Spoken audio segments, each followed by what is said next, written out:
In May 1945, the guns finally fell silent across Europe. The German war machine, once feared as unstoppable, had collapsed.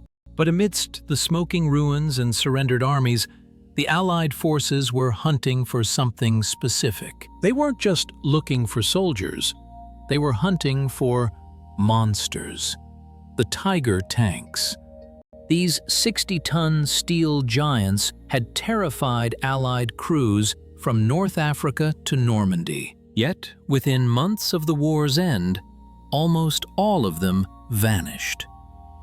Today, out of the 1,347 Tiger I's produced, only 7 complete survivors remain. This is the story of how the most famous tanks in history disappeared, and the incredible fight to save the few that are left. When the war ended, nobody wanted a Tiger tank. To the soldiers who had fought them, they were hated symbols of Nazi power. To the civilians rebuilding their bombed cities, they were just piles of high-quality steel. The order went out immediately. Destroy them all!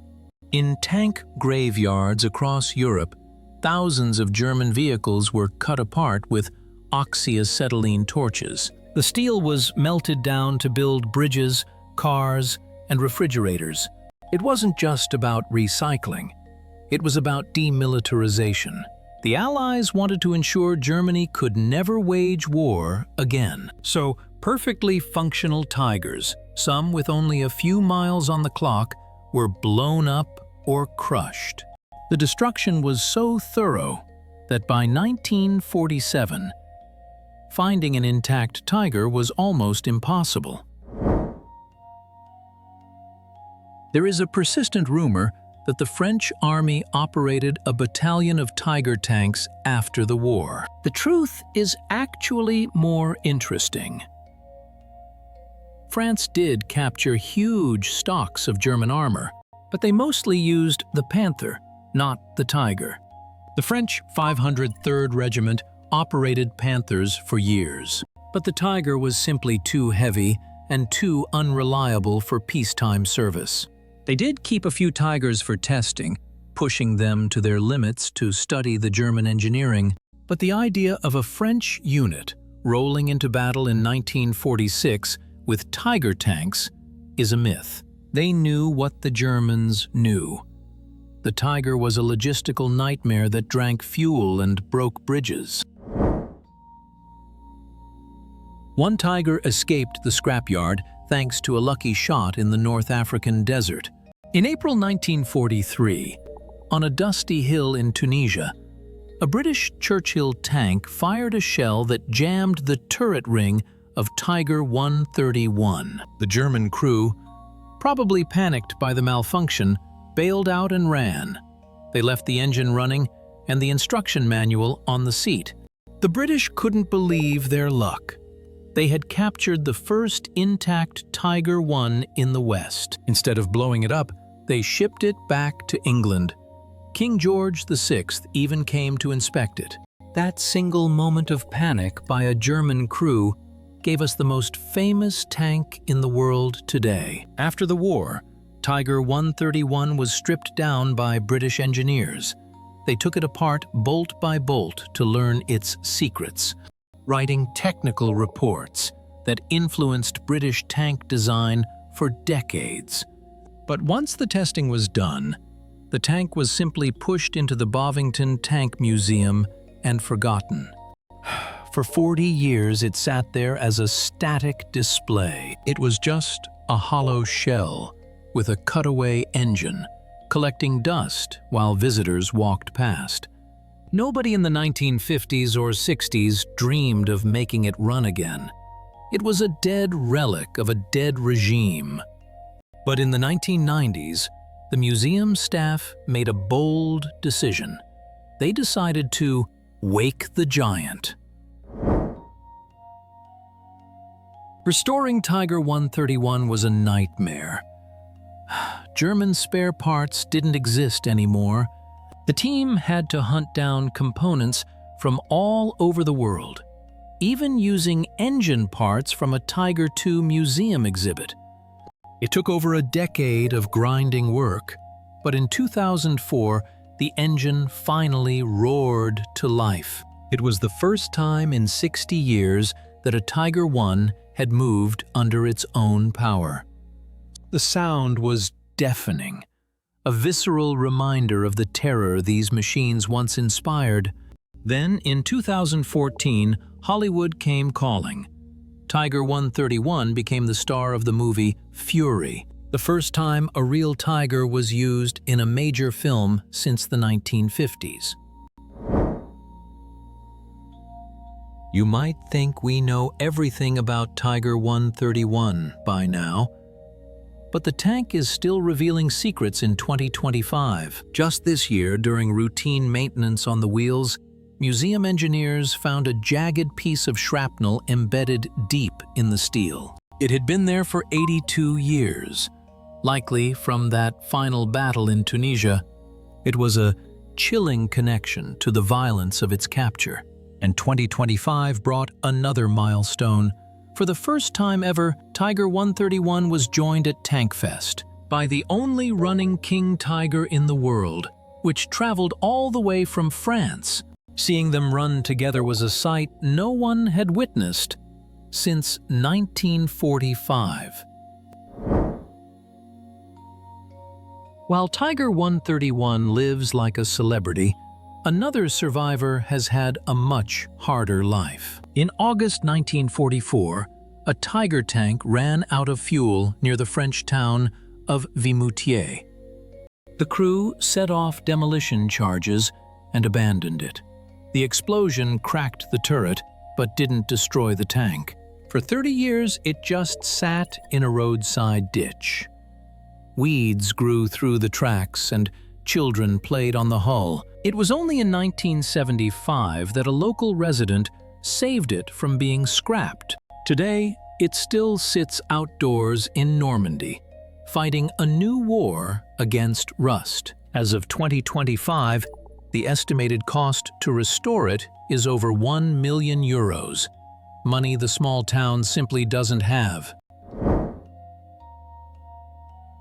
The king tiger that visited the UK in 2025 has its own strange story. It lives at the Saumur Museum in France, and it is a complete imposter. Well, sort of. When the French army was collecting vehicles after the war, they didn't find one perfect king tiger, so they built one. They took the turret from a tank destroyed by the British and mated it to the hull of a different tank abandoned by the Germans. It is a Franken-tank, stitched together from the corpses of two different machines. But because of this ingenuity, it is the only king tiger in the world that can still drive today, proving that sometimes you have to cheat to save history. Perhaps the most human story of survival comes from the village of La Glaise in Belgium. In December 1944, a massive king tiger, number 213, was abandoned in the village square during the Battle of the Bulge. After the fighting, American engineers arrived to tow it away for scrap. But the local innkeeper's wife, Jenny Geenan Duas, had other ideas. She made a deal with the Americans. She traded a single bottle of cognac for the 69-ton tank. The Americans got their drink, and the village got the tank. It stands there to this day, right in front of the museum, saved by a quick-thinking woman and a bottle of brandy. On the Eastern Front, the Soviet Union captured dozens of tigers. But they didn't preserve them for history. They used them for target practice. At the Kubinka Proving Ground, Soviet engineers fired every weapon they had at captured tigers to test their own guns. They shot them until they were Swiss cheese. Ironically, this is why the Kubinka Museum has such a large collection today. They kept the battered hulks that survived the firing range. If you visit Russia today, you can see these tanks. They aren't polished like the ones in the West.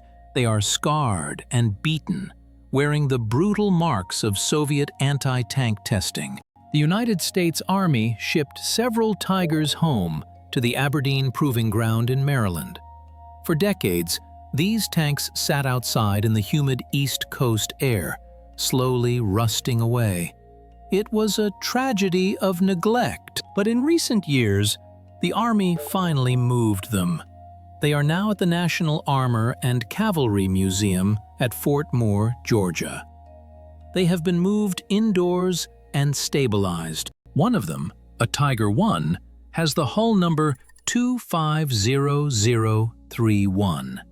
It was cut open on one side so engineers could see the transmission, a permanent scar from its days as a test subject. It's safe now, but it will never be whole again. Not all surviving tigers are in government museums. In the United Kingdom, a private collector named Kevin Wheatcroft has spent years on a quiet, obsessive quest. He owns the remains of several tigers and is slowly, painstakingly rebuilding them. He has scoured old battlefields in Russia and scrapyards in Normandy to find original parts. We aren't talking about fiberglass replicas here. He is rebuilding them using original German steel. Reports in 2025 suggest he is close to completing a Tiger I that will be 100% authentic. It is a reminder that sometimes the passion of one individual can do what entire governments cannot. Looking at these survivors, it is easy to be seduced by their power. But their survival also tells us why Germany lost. The Tiger was an engineering marvel, but a strategic disaster. While the Americans were building 50,000 Shermans and the Soviets were churning out T-34s by the hour, Germany was handcrafting these complex monsters. They were too hard to fix, too heavy to move, and too expensive to lose. The few that survive today are like dinosaurs, impressive to look at, but evolutionary dead ends. They were built for a kind of war that Germany simply couldn't sustain. You might think 70 years is enough time to find everything. But the Earth is still giving up ghosts. In the forests of Latvia, in the Kurland pocket, where the German army made its last stand, diggers are still finding pieces of tigers in 2025. It's usually just fragments, a hatch, a track link, a road wheel buried in the mud. But these pieces are worth a fortune to collectors. It has created a strange black market for Nazi steel. Every time a swamp dries up or a new road is built in Eastern Europe, there is a chance another piece of a tiger will see the sun for the first time since 1945. So, what is the final tally? Out of nearly 1,800 Tiger I and Tiger II tanks built, less than 20 survive in any condition. Only one Tiger I runs. Only one King Tiger runs. The rest are silent statues, scattered from Moscow to Georgia, from Normandy to Dorset. They are the last witnesses to a terrible conflict. We keep them not to glorify the regime that built them, but to remember the scale of the war that destroyed them. They are steel ghosts, reminding us that even the most invincible monsters eventually rust. The German Tiger tanks were designed to rule the world, but today they are captive attractions. From the lucky survivor in Tunisia to the one traded for a bottle of cognac in Belgium, each has a story that outlasted the war. They teach us that history isn't just written in books. It's preserved in metal, oil, and the scars of old battles. As we look at them in 2025, we don't just see machines. We see the end of an era. If you enjoyed this deep dive into history, hit like and subscribe for more.